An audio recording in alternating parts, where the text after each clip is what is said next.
A Mirror in the Bathroom by Grant Howard. The apartment was quiet at 5:47 in the morning. The kind of quiet that sits in a room like a held breath, broken only by the quiet drone of the refrigerator and the distant moan of traffic on the street below. Clarissa moved through it the way she always did, on autopilot, her body running the morning routine while her mind was still somewhere between sleep and waking. She padded into the bathroom in her socks, clicked the light on, and reached for a toothbrush without looking up. She looked up eventually. She always did. She has a habit of smiling at herself in the mirror to brighten her own day every morning. At first, she thought it was a trick of the light. The figure in the mirror was her, clearly her. Same dark circles, same tangled hair, same big cheesy grin, same worn t-shirt she had been sleeping in for 3 nights. But something was wrong with the timing of it. When she raised the toothbrush, the reflection raised hers a beat later. A fraction of a second. Almost nothing. Clarissa blinked and leaned in closer, studying herself the way you study a word that suddenly looks misspelled after years of writing it. She moved her hand again, slowly this time. The reflection moved slowly too, slowly and late. She stood there and watched it happen. She tilted her head left, and the mirror tilted left. 1 second behind her. She raised 2 fingers and counted in her head before the reflection raised 2 fingers back. The delay was growing. She could feel it the way you feel a fever climbing, a steady creeping wrongness that the body registers before the mind is willing to name it. By the time the gap had stretched to something close to 2 full seconds, the toothbrush was clattering into the sink and her breathing had changed entirely. She backed out of the bathroom doorway and into the hall. Kate's door was at the end of it, closed, a strip of darkness underneath. Clarissa crossed to it in 4 steps, knocking once before deciding that knocking was not sufficient, and pushed it open. Kate was a lump under a comforter printed with small yellow flowers, one arm hanging off the side of the mattress, completely and perfectly asleep. Clarissa grabbed her shoulder and shook, while Kate made a sound back that was not language. Clarissa shook harder. Kate! Kate! Get up! You need to come. Something is happening. There was something in her voice that cut through. Kate had known Clarissa for 16 years and knew all the registers of that voice, the tired one, the joking one, the quietly furious one she used on difficult customers. This was none of those. Kate sat up, hair across her face, and looked at her. What? What happened? The bathroom, just come, please. Kate came. She followed Clarissa down the short hall with the stumbling gait of the recently woken, and stepped into the bathroom and looked at the mirror. Clarissa was already standing in front of it, staring at it. Her face had gone the particular blank of someone who has moved past active fear into something more like paralysis. She was not looking at anything, because there was nothing to look at. Where her reflection had been, delayed, wrong, and frightening, there was now simply absence. The mirror showed the bathroom. It showed the towel rack and the toothbrush holder and the light fixture. It showed Kate, blinking, rumpled, and confused. Clarissa's eyes filled without her meaning them to. She pressed her lips together and failed to stop the tears. What's going on? Kate said. She was looking at Clarissa with genuine worry. Clarissa told her. She told her about the delay, how it had started as almost nothing, how she had watched it grow until a reflection was moving 2 seconds behind her, and then how it stopped appearing at all. She spoke quickly and precisely, and with a slightly too even tone of someone fighting to sound reasonable. Kate looked at the mirror. Then she looked at Clarissa. Is this... She stopped. Are you messing with me right now? The question landed wrong. Clarissa stared at her. What? Because it's 6 a.m. and I'm... Kate gestured vaguely at the mirror. I'm standing right here and I can see you fine. In the mirror, I can see both of us. Clarissa turned back to the mirror. She knew what she would find. The same empty glass without a reflection. She could see Kate's reflection looking back at her with an expression caught somewhere between concern and suspicion.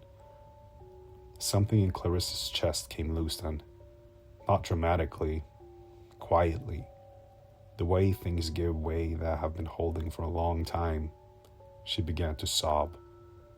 Have you slept? Like, properly slept? A pause. Clarissa, are you taking something? Or did someone give you something? No. The word came out harder than she intended. No, absolutely not. I'm not. No. Okay. Kate held up both hands, palms out. Okay, I'm just asking. Clarissa heard herself agree that it was fine, that she was fine, that it was probably just her eyes. Early morning, low light, she didn't know. She heard herself walk it back in real time, watched Kate's face loosen with relief at having the normal explanation offered to her. Kate squeezed her arm once and went back down the hall. The bedroom door clicked shut behind her. I watched Clarissa stand there alone in the bathroom light, bewildered while looking at the place where she wasn't. She did not move to look away. She did not look down at her hands to reassure herself she was still there. Still solid, still real. She only looked at the mirror. The mirror gave her nothing. Then she finished getting ready, turned off the light, and left for work. Kate laid in bed for a while after her alarm went off, staring at the ceiling with a particular stillness. The pattern of morning light thrown across her ceiling from her shades. The water stain on the ceiling that looked like the state of Idaho. She had looked at both of these things 100 mornings, and today she was not seeing either of them. She was seeing Clarissa's face in the bathroom light, that blank, wet-eyed stare directed at something Kate could not see, aimed at a mirror that had looked completely ordinary to her. That was the part that kept snagging. Not that Clarissa had been upset. It was that whatever she had been looking at, or looking for, Kate had been standing right beside her and seeing nothing wrong at all. She got up, made coffee, stood at the kitchen counter and drank half of it before accepting that she was not going to think her way out of this one alone. She called her mom. Her mom picked up on the third ring, already sounding awake and pleased about it, the way she always did. Kate skipped the preamble. I'm worried about Clarissa, she said. Something happened this morning, and I don't know what to do about it.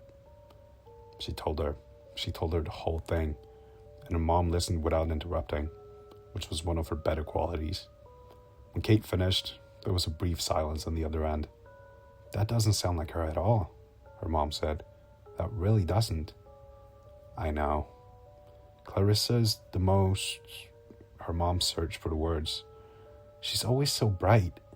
Every time I've seen that girl, she has a smile going before she's even through the door. Although... A small pause, and Kate could hear the shift in her voice before it came. Although what? Although the one time I saw her without the smile was when we all stayed at the lake house. I came down at 6 a.m. and she was sitting at the kitchen table looking like she was ready to commit a crime. Kate laughed before she could help it. It came out of her sudden and genuine, and she pressed her hand over her mouth for a second. She is not a morning person. She looked at me like I had personally offended her by existing. She does that. She does that to me every single day. They laughed together for a moment, the easy laugh of people who love the same person. It felt good until it faded, and the quiet came back. I just don't know what to do, Kate said. I don't want to push her and make it worse, but I also don't want to just leave it. Her mom made a soft sound. I honestly don't know either, honey. It's a strange thing to know what to advise on. Just Keep your eye on her. Be around. The second call came in before her mom had finished the sentence. Kate recognized Josh's name on the screen and asked her mom to hold on. Hey, I just stopped at Clarissa's station to fill up. Josh's voice had a careful, neutral quality it got when it was trying not to alarm her. She seemed, off. She looked right at me, and it took her a second to even recognize me. And then she kind of smiled, but it wasn't a regular smile. Kate switched back to her mom long enough to say goodbye, then gave Josh the full version of the morning. He listened quietly. She needs a decent lunch at least, he said, when Kate had finished. She probably went to work without eating anything. She definitely went to work without eating anything. So let's bring her something. I can meet you. Kate agreed, and they settled on the time. And after she hung up, she stood for a moment in the kitchen, feeling something that was not quite relief, but was adjacent to it. The small comfort of a plan, of something to do with the worry, rather than just carrying it. She went and got ready, moving through the apartment with a briskness that was partly her nature and partly intention. She did her hair, she found her jacket on the hook by the door, and then she stopped at the bathroom. She was not entirely sure what she expected. She stood in front of the mirror for a long moment, studying it the way Clarissa had, looking for the thing Clarissa had seen. Her own face looked back at her, immediate and perfectly timed. Every small movement answered at once. There was nothing wrong with it, nothing off, nothing delayed, nothing absent. I made sure of that. Kate exhaled slowly and picked up her keys.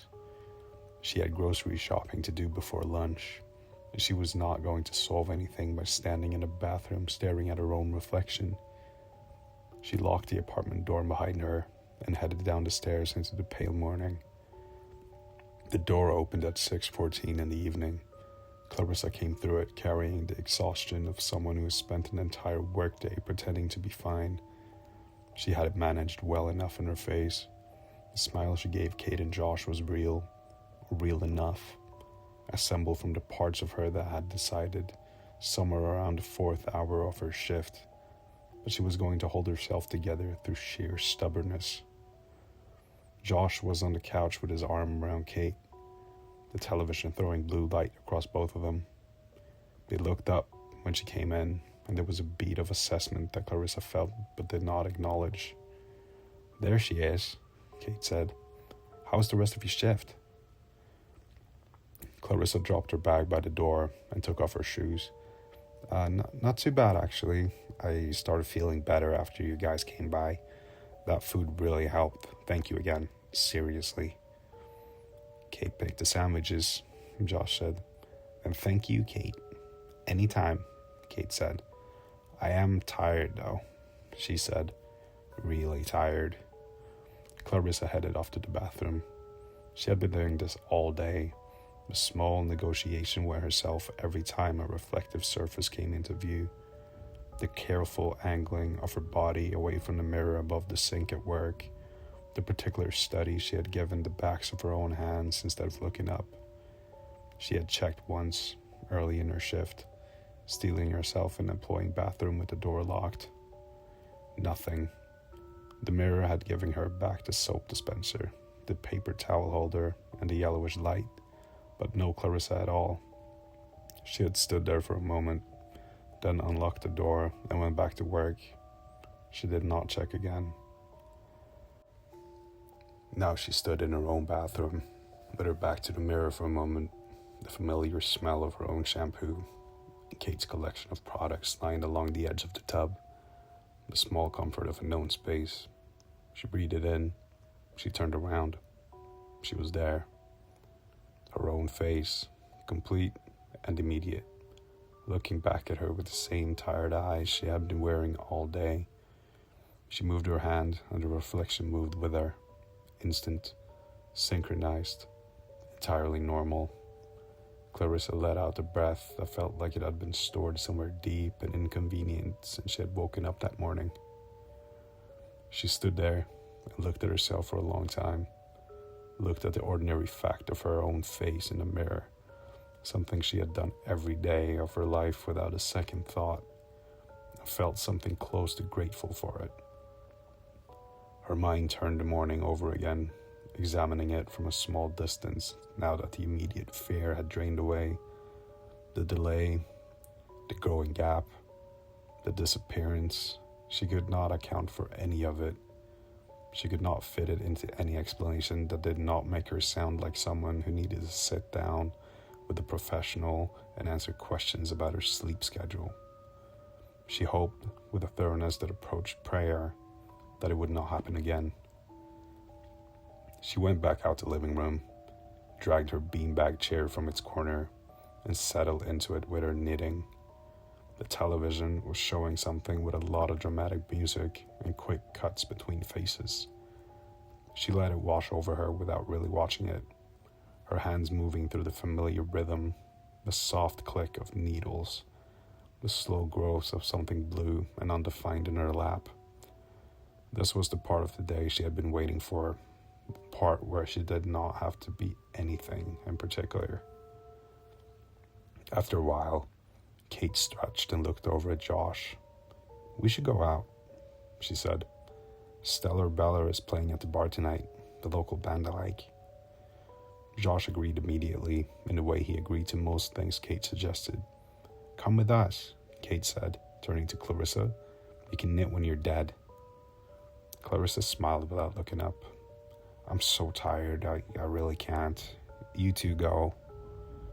Kate studied her for a moment with the expression she used when she was deciding whether to push. She decided against it. She got up and found her jacket. Josh found his jacket. They moved through the apartment with a cheerful noise before the front door closed and Clarissa was alone. She put on music, something low and familiar, the kind she had been listening to since she was 17. She knitted. The blue thing in her lap grew another inch. She got up eventually and made dinner, something simple. Pasta with a jar sauce she kept in the back of the cabinet for nights like this. She ate it standing at the counter because sitting at the table alone at night had always felt too deliberate to her. She washed the dishes, dried them, put them away, and wiped the counter down. She put on more music and went back to the beanbag chair and knitted some more, and for a stretch of time that felt genuinely peaceful.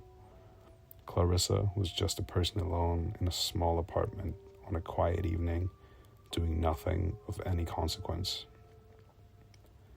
At 10:30, she decided that was enough and went to shower. The bathroom light hummed on. She reached into the shower and turned the water on to let it heat up, then straightened and reached for the hem of her shirt before pulling it off. She looked in the mirror. Her reflection was already looking at her. It was wearing her face with an expression she had never made, flat and still, direct, looking at her. Clarissa's hands dropped her shirt. She moved left. The reflection's body did not move. The eyes did. She moved right. Same thing. She waved both arms in short, sharp motions, the panicked gestures of someone trying to startle a response from something that will not respond. The reflection stood. The face did not change. The eyes did not blink. All it did was stare at her. Then slowly, it began to raise its hand. Clarissa stopped moving entirely. She watched it. The hand came up with a kind of deliberate patience, steady and unhurried. As it rose, the expression on the reflected face began to change. The flatness shifted. The corners of the mouth drew back. Gradually, the reflection smiled. It was wider than any smile should be by the time the hand was fully raised, palm out toward her. The smile was built from her own mouth and her own teeth, and yet it looked like nothing she had ever felt. This was my moment. The hand waved, sudden and violent, a sharp motion that was nothing like the slow rise that had preceded it. Then it was gone. The mirror showed the bathroom wall, the towel rack, the light. Clarissa screamed. It came out of her all at once. She was moving before the sound had finished leaving her. Out of the bathroom, down the hall, across the living room, a door handle in her hand, then the night air on her bare chest, and the door swinging behind her as her feet landed in a hurry on the concrete outside. The apartment was dark when Kate got back. All of it, every room, the thin line under Clarissa's door as black as the rest. Kate stood in the entryway for a moment and let her eyes adjust, reading the quiet of the place. Nothing alarming, just dark and still and smelling faintly of the pasta Clarissa had made earlier. She noticed the knitting first when she turned on the living room lamp. The blue project was not folded or set aside the way Clarissa usually left it. It was tangled across the beanbag chair in a knotted, collapsed heap, needles askew, as if it had been the subject of Clarissa's anger. Kate looked at it for a moment, then looked at the kitchen. The kitchen was something else entirely. Every pot Clarissa owned appeared to be involved. Both large pans, the small saucepan, the colander that was in the drying rack pressed back into service, dishes stacked but not washed, the counter crowded with the evidence of an elaborate effort for one person at 10 o'clock on a Tuesday night. Kate stood in the kitchen doorway for a moment and tried to reconcile this. She went to Clarissa's door and knocked, gently, with two knuckles. From inside came a low groan, the deeply annoyed sound of a person pulled partway out of sleep. Kate eased the door open. The room was dark, and Clarissa was a shape under the blankets, fully buried, one corner of the comforter pulled up over where her head would be. Kate kept her voice low. "Hey, you okay in there?" "Yeah, I'm okay," I said to Kate in Clarissa's voice. "Sorry about the mess. I'll clean it up tomorrow." Kate smiled a little in the dark. "Don't worry about it. Get some sleep." She pulled the door closed behind her. She stood in the hall for another moment before deciding to do Clarissa a favor. It did not take long. She worked through the stack of dishes methodically, the water running warm, her phone playing music from the windowsill providing company. It was nearly 1 a.m, and the building around her was fully settled into its nighttime silence. She was just setting the last pan in the drying rack when a knock came. She turned the water off and stood still for a second, listened. It came again. 3 measured knocks. Kate dried her hands and went to the door. She looked through the peephole. A uniform, a badge catching the hallway light, a face she did not recognize beneath the brim of a cap, patient and official. She opened the door. The officer was young, with the careful, neutral expression of someone delivering news of uncertain weight. She looked at her with slight pause. "Is this the residence of a Clarissa Thompson?" "Yes," Kate said. "What's the problem?" "I found a young woman in Callaway Park about 40 minutes ago. She was in some distress, partially undressed. She gave me this address and says her name is Clarissa Thompson. I offered her a ride to the hospital. She just said she wanted to go home." He glanced past Kate into the apartment with practiced casualness. They'd been sitting out front for a bit while I tried to determine where to bring her. Kate stared at him. "That's not possible," she said. "I just checked on Clarissa. She's asleep in her room. I talked to her less than half an hour ago." The officer's expression did not change in any dramatic way, but something in it reorganized slightly. While the individual in my vehicle identified herself as Clarissa Thompson and provided this address as her home. They looked at each other across the threshold for a moment. Then Kate said, "Hold on," and turned back into the apartment. She went to the Clarissa's door again and pushed it open without knocking this time. She reached in and found a light switch. The bed was empty. The blankets were pushed back in a loose pile, still holding the rough shape of someone recently inside them. But the room was otherwise still and unoccupied. The closet door was open the way Clarissa always left it. Her phone charger was plugged in on the nightstand, cable hanging loose and unattached. The window was open. Kate crossed the room to it. The screen had been pushed outward and was still attached at the top hinge, but was bent out from the bottom. 3 floors down, the narrow strip of concrete that ran alongside the building sat empty and pale under the parking lot lights. Kate stood at the window for a moment. 3rd floor. She looked down at the concrete and thought about the distance and could not make it make any sense. She then stopped trying to make it make sense because the officer was at her front door and Clarissa was apparently in a police car outside, and neither of those things were going to wait for her to work it out.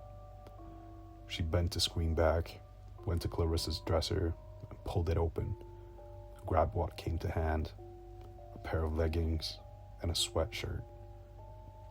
She hit the light switch on her way out, and the empty room went dark again behind her. The officer was still in the doorway. Kate came to him with a bundle of clothes in her arms and her keys already in her other hand. "Okay," she said. "I've got some clothes for her. Let's go." The door opened just past 2 in the morning, and Kate came through it first, Clarissa behind her, softly sobbing. Kate locked the door behind them and turned to look at her. "You need to text someone about your shift tomorrow," she said, "or call, just get someone to cover it." Clarissa stood in the middle of the living room and shook. Her eyes were focused somewhere that was not in the room. "Clarissa?" Kate kept her voice even. "Your shift. Someone needs to cover it." Nothing. Kate made a decision and moved on. "Okay, you need sleep. That's the first thing. Come on."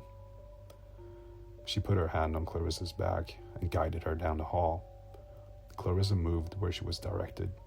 Kate pulled back the blankets, and Clarissa lay down without being asked, still in the sweatshirt and leggings brought to her by a best friend. Kate pulled the blankets up over her and stood at the edge of the bed for a moment. "You're home," Kate said. "You're okay. You're in your room, and you're safe, and you're going to sleep." Clarissa shook. The blankets moved with her. Kate crouched down to be closer to level with her. "Can you tell me how you get out the window? We're on the 3rd floor. Can you just tell me that?" Clarissa's eyes were open and wet. The shaking continued at its steady, low frequency. She did not answer. Kate sat with her for another few minutes, and then stood and went to the window and pulled it firmly shut, twisting the latch closed. She stood there a moment with her hand still on the latch. Then she turned off the lights and went to her own room. She lay on top of her covers in the dark with her shoes still on, staring at the ceiling, and the worry sat on her chest like a physical weight. Not the manageable kind she had been carrying since this morning, something larger and less shapeable. She turned it over for a while and arrived at the only conclusion that felt like solid ground. Tomorrow. Doctor, tomorrow. She was not going to debate it with Clarissa. She was not going to let it be optional. She closed her eyes and eventually, without meaning to, slept. Clarissa's alarm went off at 5:40 in the morning. She silenced it and lay still for a moment, and something on her face moved through the various positions between sleep and waking and landed. She got up. She went to the living room and found her phone where she had apparently set it on the end table at some point in the night, and sat on the edge of the couch and started going through her contacts. She called 3 people. The first did not answer. The second didn't answer. The third picked up on the 4th ring with the groggy irritation of someone woken before 6, and Clarissa explained, as calmly as she could manage, that she needed coverage today. She heard the explanation from the other end before it was spoken. prior engagements, already had plans. Really sorry. The call ended, and Clarissa sat with her phone in her lap. She cried for a minute, a contained, exhausted minute, one hand over her eyes. Then she simply stopped and started getting ready for work. The sound reached Kate through her bedroom door, the particular quality of someone crying while trying not to. The familiar shuffle of Clarissa getting ready for work. She was up and in the hall before she had fully decided to be. She found Clarissa in the kitchen, dressed for work. Eyes red. "No," Kate said. Clarissa looked at her. I'm the manager. I can't. Call the owner." "I don't want to call the owner." "I understand that. Call the owner." Clarissa looked at the floor. Kate crossed her arms and waited with the particular patience of someone who has already decided how this ends and is simply allowing the other person time to arrive at the same place. It took a few minutes. There was some back and forth that covered nothing until Clarissa picked up her phone and made the call. The owner answered on the second ring and listened. They said they would figure it out. The coverage, it will be handled. But the voice beneath the words was holding an obvious tone of annoyance. Clarissa thanked them and ended the call and stood very still for a moment. "Knitting or nap," Kate said. Clarissa blinked at her. "Those are the options until I can get you a doctor's appointment this afternoon. You pick." Something in Clarissa's face loosened slightly. Not relief exactly, something closer to the feeling of being caught before you hit the ground. "Okay," she said. Then she hesitated. "Can I ask you something weird?" "Yes," Kate said. "Can you cover the mirror in the bathroom?" She said it, looking at the middle of Kate's brows rather than her eyes. "I need to use the bathroom and I can't look at it.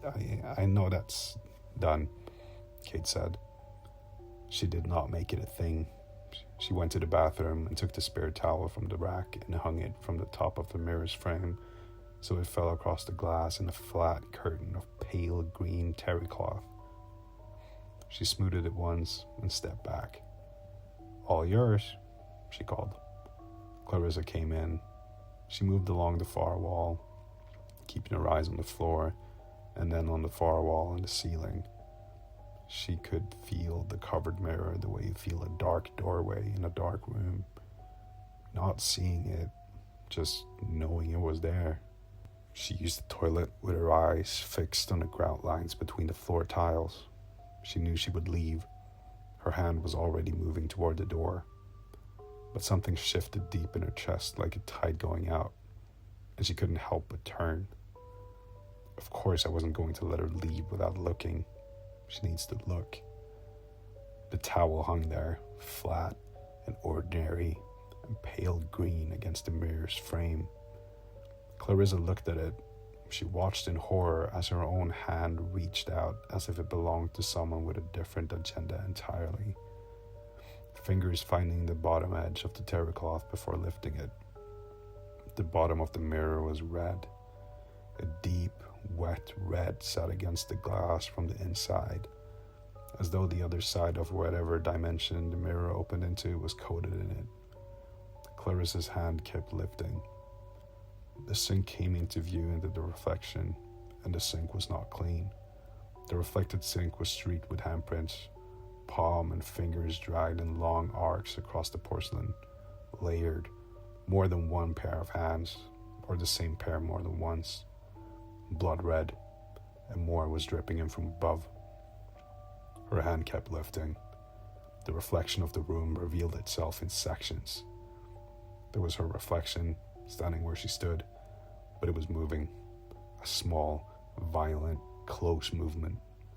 The reflected Clarissa was bent slightly forward, and her arm was working in a short, rapid back and forth. There was something in her hand, and there was red on the mirror from the inside, red on the reflected sink, red on the reflected floor, below in a spreading dark pool. Clarissa's hand lifted the towel the rest of the way. The kitchen knife, the one with the wooden handle she had used for years. The reflection held it at its own throat and sawed. The expression on the reflected face was not blank the way it had been when it waved, and it was not smiling. It was terrified. It was the face of someone in the grip of something that could not stop, eyes wide and desperate, and looking directly out through the glass with an expression of pure pleading. The face of someone watching themselves do something they could not stop. Kate was in the kitchen when Clarissa came out of the bathroom. She looked up from her phone. "Feel a little better?" Clarissa looked at her. Her face was composed. Still tired, still pale, but settled in a way Kate had not seen since before any of this started. "Yeah," she said.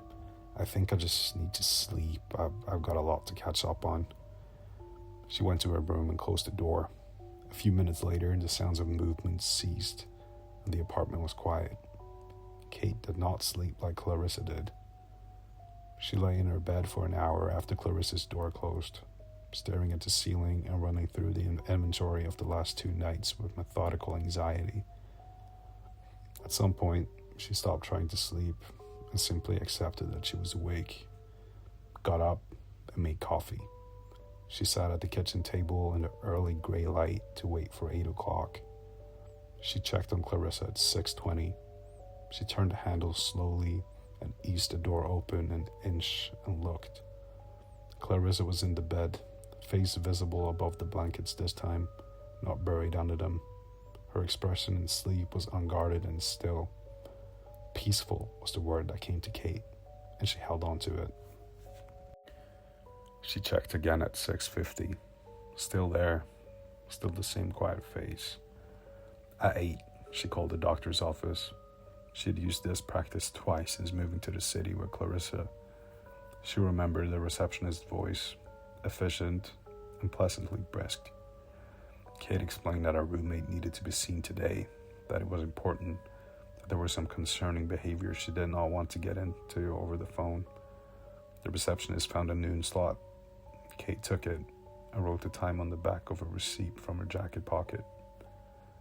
She called Josh after, told him about the park, the police officer, the empty bed, the open window. She told him about the 3rd floor and the bent screen and the concrete below it.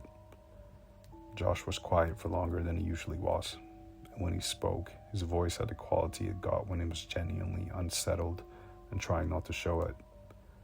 He asked if she needed him to come over. She said she would let him know. She called her mom after that and told her the same things. Her mom listened without interrupting, and this time, when she finished, there was a long silence on the other end. "Kate," her mom said, "I know. Honey, that's not something a doctor's appointment is going to. I know, but it's somewhere to start." She checked on Clarissa again at 9:15.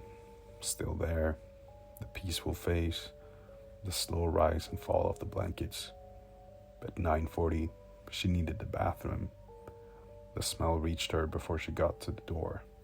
She stopped in the hallway and stood there for a moment, trying to identify it, and then identified it and wished she had not. She pushed the door open. The towel was on the floor, not folded or dropped. It had come down hard, still attached to the small strip of frame it had been tucked into, but the frame had come down with it. The products from the shelf above the toilet were distributed across the floor. The drawer under the sink had been pulled fully out and set aside, its contents thrown across the counter. Cotton rounds, hair ties, and the small accumulated miscellany of 2 women's bathrooms was strewn everywhere without pattern. The cabinet under the sink stood open. The cleaning supplies inside joined with the chaos surrounding it. The vomit was the worst part. When Kate's eyes found it, it was everywhere in that bathroom.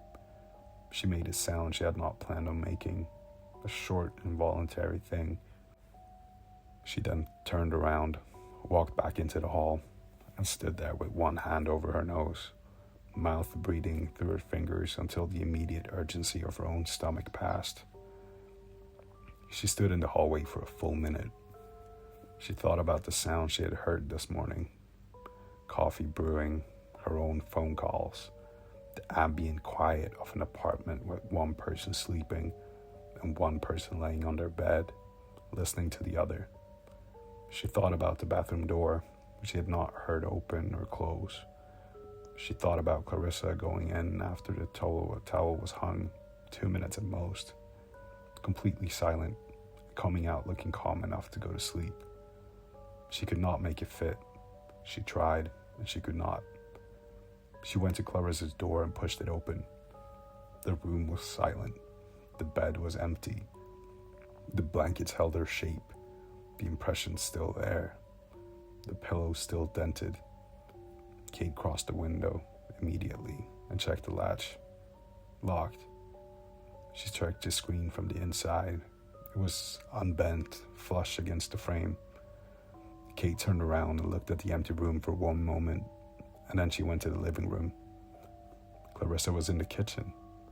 She was standing at the window above the sink with her back to the room, perfectly still, looking out at whatever the window showed at this hour. The narrow alley, the brick of the building opposite, the pale late morning sky above it. She was wearing the same clothes she had gone to sleep in. Her hair was loose. In her right hand, held down at her side, was the kitchen knife with the wooden handle. Kate stopped at the edge of the living room. She took one breath, and then she made her voice come out even. "Hey, what's going on?" The figure at the window did not move. Kate took a step closer. "Are you feeling okay? The bathroom." She paused, choosing. "Are you feeling sick? Do you need to go to the emergency room?" Nothing. The shoulders did not move. The hand holding the knife did not move. Kate took another step. The kitchen was small, and she was close enough now to see the knuckles of the hand holding the knife. The particular whiteness of a grip held too long and too tight. "What are you doing with the knife, Clarissa?" The figure at the window was still. Kate took one more step. She was nearly close enough to touch her. She kept her voice as level as she had ever kept anything in her life. "We need to go to the hospital. Right now. I'll drive. We'll go together. We'll get you sorted out." "That can't happen, Kate," I said slowly, my voice echoing through the apartment. "I need Clarissa to stay for a little while longer." Kate ran. She did not decide to run. Her body made the decision, and she was already in the living room, already at the front door. The handle turning under her hand, the door swinging wide into the hallway outside. Her keys were on the counter. Her phone was on the kitchen table. She left both of them. The door was left swinging open behind her as she ran. The door gently drifted in and out of its frame for a while after Kate left. The hallway outside was empty. Whatever neighbor eventually came to close it did so without an announcement. Just the quiet click of the latch that the apartment received without response. After that, the silence was total. Kate's coffee mug on the table with an inch still in it. The receipt with the noon appointment written on the back beside it. The TV off. The beanbag chair with its tangled knitting still unresolved from last night. Kate's phone lit up on the table at 9:53. It buzzed 4 times against the wood. Each call a few minutes after the last, and each time the screen showed the same name. Eventually, the screen went dark again, and the silence resumed. Josh arrived a little before 11. He had Kate's spare key, and he used it, but noticed that the door was already unlocked. He entered. "Kate?" The living room held nothing. He moved through it and down the hall, checking rooms with a methodical quiet, pushing each door open and reading what was inside. Kate's room, bed made with a hasty approximation. Clarissa's room, bed empty with the shape of a body still pressed into the mattress. He stood in Clarissa's doorway for a moment and then went to check the bathroom. The bathroom was ordinary. Towels on the rack, products in their places, the mirror clean and unobstructed, reflecting the empty doorway and a slice of the hall behind it. Josh looked at it without knowing what he was looking for and found nothing. He pulled the door, mostly closed, and went back to the living room. Kate's phone was on the kitchen table. Her keys were on the counter beside the bowl where she kept them. Josh picked up the phone and looked at the screen, then put it in his jacket pocket. He stood at the counter and worked through it methodically, without rushing to conclusions. Her phone, her keys, her car in the lot. He had seen it pulling in, recognized a small dent above the rear wheel. None of it gone, yet she's not here. Something is terribly wrong. He was turning toward the door to go, thinking about the gas station, thinking about whether Clarissa's co-workers would know anything, when he saw the note. It was taped to the back of the front door at roughly eye level, a torn piece of note paper, the kind Kate kept in the kitchen drawer, covered in her handwriting, the particular looping print she used when she was writing something meant to be read by someone other than herself. He read it. Kate and Clarissa had gone to get something for him, a surprise. They would be back shortly. He should wait. Josh stood and looked at the note for a while. Then he peeled it carefully from the door, folded it, and put it in his pocket with the phone. He went and sat on the couch and turned the television on, and found something to fill the eerie silence. The back of his mind was saying something he was not quite ready to hear yet. He was still sitting there 20 minutes later when the knock came. He opened the door to Kate's mom, who was holding a covered plate of cookies. "I thought I'd catch them before the appointment," she said, looking past him into the apartment. "Are they not here?" Josh told her. He told her about the keys and the phone and the car in the lot. He showed her the note. She read it twice. "This doesn't sound like Kate," she said. Her voice was even, but something behind it was not. "I know," Josh said. "Kate doesn't write notes like this, the way it's worded." "I know." She looked at him over the paper, and he looked back at her. Neither of them said what was sitting plainly between them, because saying it would mean something they were not ready for yet. She asked if she could wait with him. He said of course. He moved to one end of the couch, while she sat on the other end. He found something on the television that was inoffensive, and they watched it without watching it. The apartment stayed quiet around them. Almost an hour passed. The television moved through its program and started another one. Neither of them commented on the time out loud, but Josh checked his phone every couple minutes. At 12:22, Kate's phone rang in his pocket. He looked at the screen. "The doctor's office," he answered.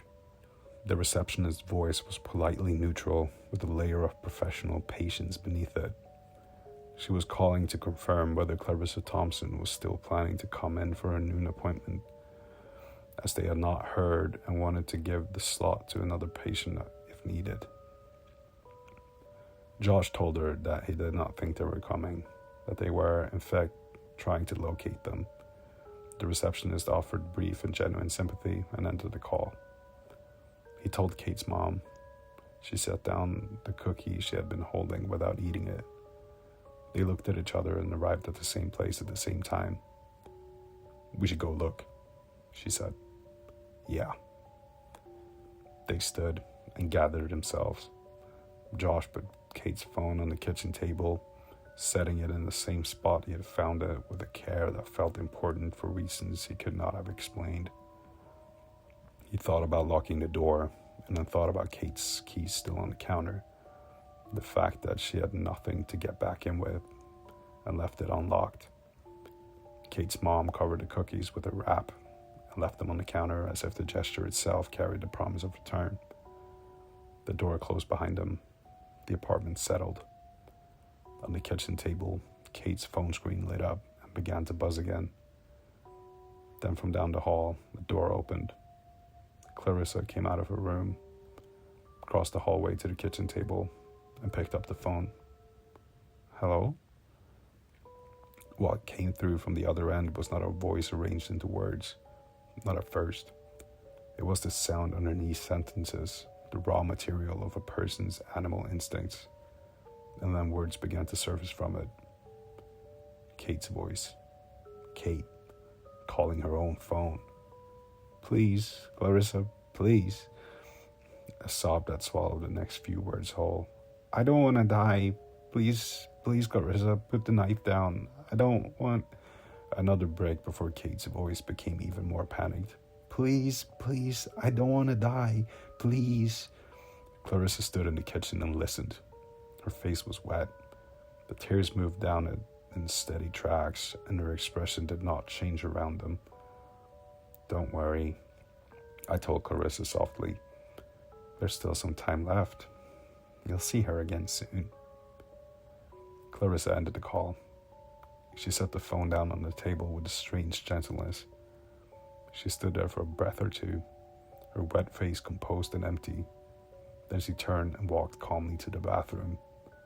The evening came and began to slowly cloak the apartment in darkness. Josh opened the door and stood in the frame for a moment before entering. He moved through the apartment the way it had that morning, checking each room with the same methodical quiet, but finding nothing. Something inside of him told him what to check next.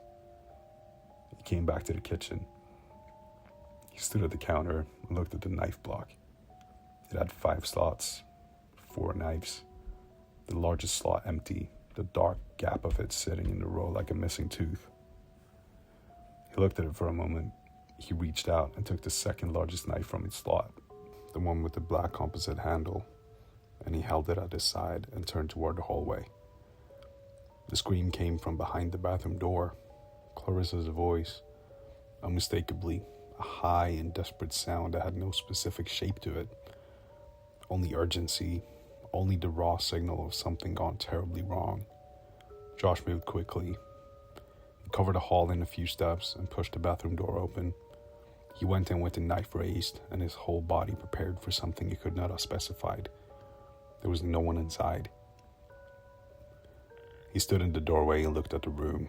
The walls, the floor, the edge of the tub, and the tiles around and the small window above it. Every surface held the same dark evidence of violence. Blood. It was on the ceiling in a fine spray.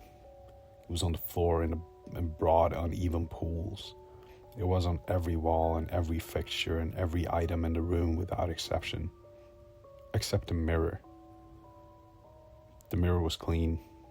Perfectly, completely clean. As if the glass had been protected or preserved.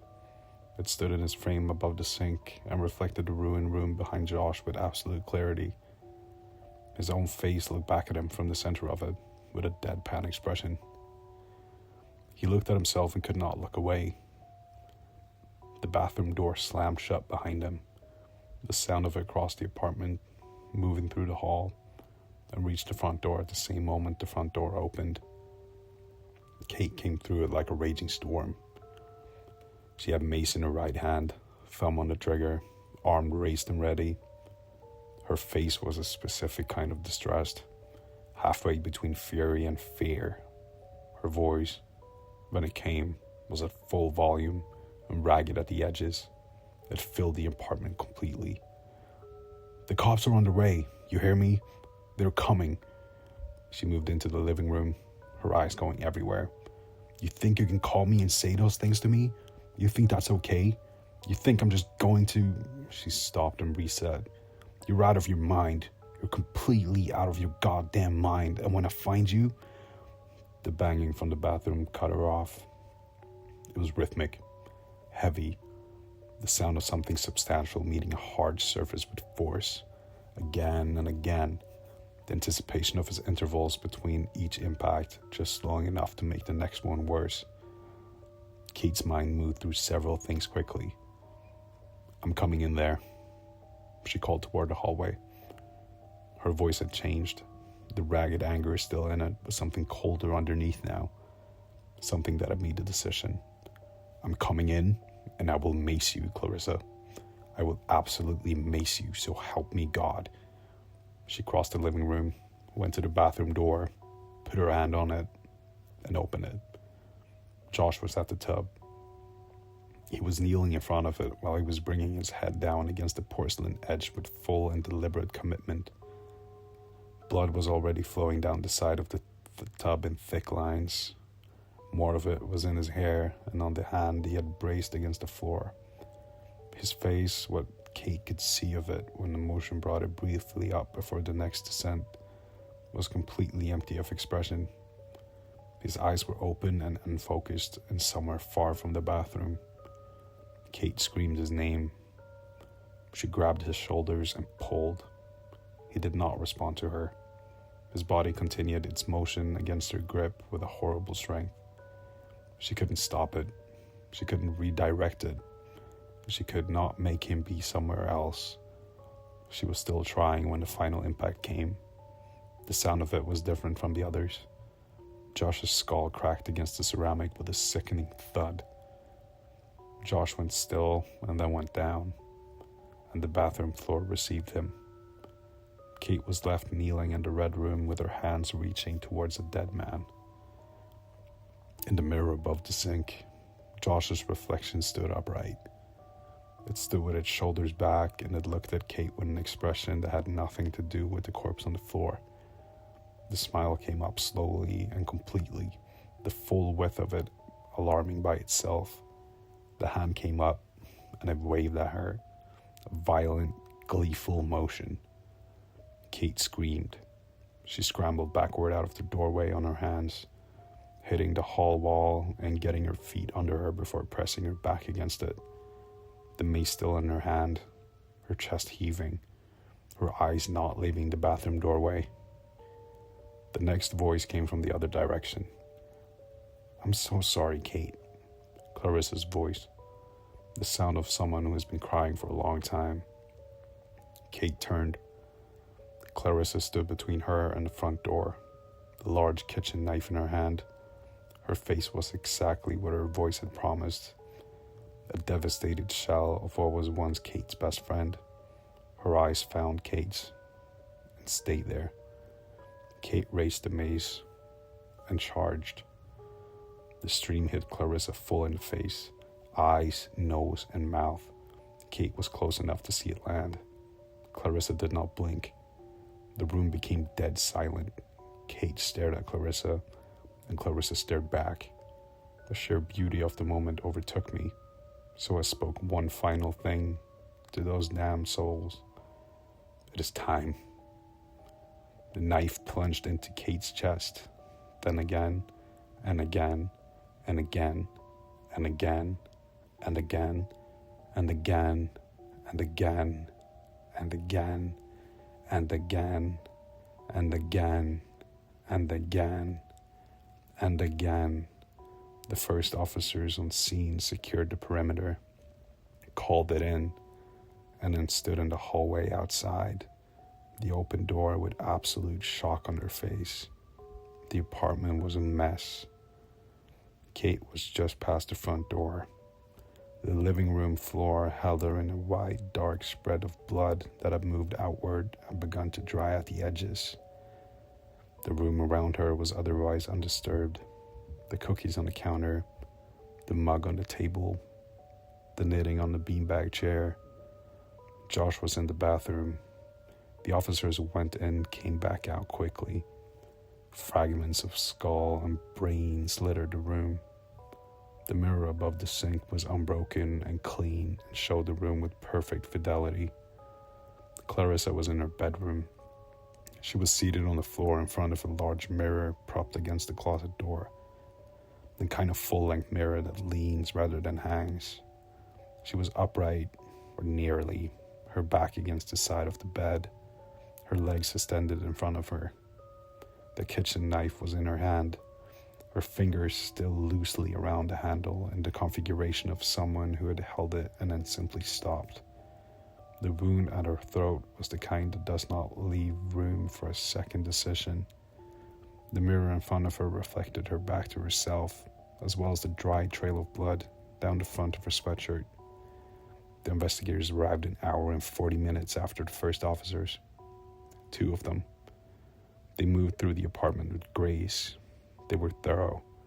They were in the apartment for the better part of an hour before they ended up where investigators always end up, standing in the kitchen, speaking quietly. The first one was older. He stood with his arms crossed and looked at the living room from the kitchen doorway while he talked. "Nothing about this sits right," he said. "I'll say that first. Nothing sits right. But if you walk it forward from what's evident..." He paused. Josh comes in. He does what he did to his girlfriend by the door. Then he goes to the bedroom. The roommate is there. Maybe she's asleep. Maybe she's not. He does what is done to her throat, and he stages it. Props the knife in her hand, positions her in front of the mirror, makes it look like she sat down and did it herself. He stopped again. Then he goes to the bathroom, and he does what he did to himself, which is the most extreme exhibition of steroids or whatever you want to call it that I've personally encountered. The second detective was younger, leaning against the counter with a notepad open, more out of habit than necessity. He tapped the pen against the pad slowly. "I hear you," he said, "and I don't disagree that it walks like that from the outside, but something ain't right. I mean, look at the throat on the Thompson woman." He shook his head. "The angle, the depth, the way it went. I've seen what people do to themselves, and I've seen what people do to other people. And that one..." He left it there for a moment. "It seems like whoever did it wanted to decapitate her. No way she did that herself."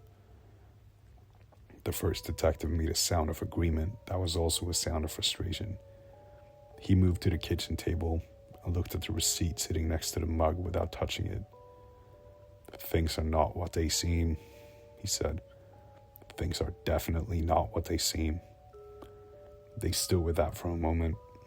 Outside in the hallway, voices moved back and forth, the procedural noise of a crime scene being properly managed. Someone was photographing the bedroom again.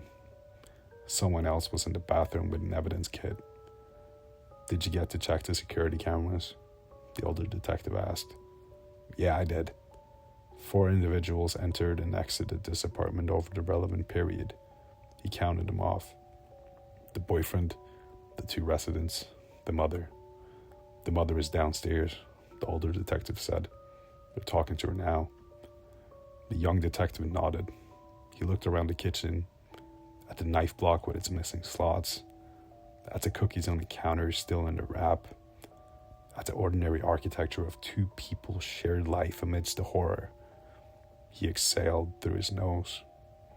"If this was a killer," he said, with his tone dripping in grim sarcasm, "you'd have to admire their sick sense of creativity. I cannot begin to explain how hearing his adoration for my artwork fills me with incomprehensible joy. Maybe I'll even let him experience it firsthand."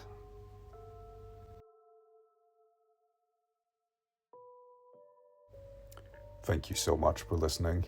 This has been A Mirror in the Bathroom by Grant Howard. I will put a link in the description to more of Grant's creepypastas. I definitely recommend checking them out. He writes some really good stories. And again, thank you for listening. Please like and subscribe if you liked it. More stories will be coming at least 2 or 3 times a week.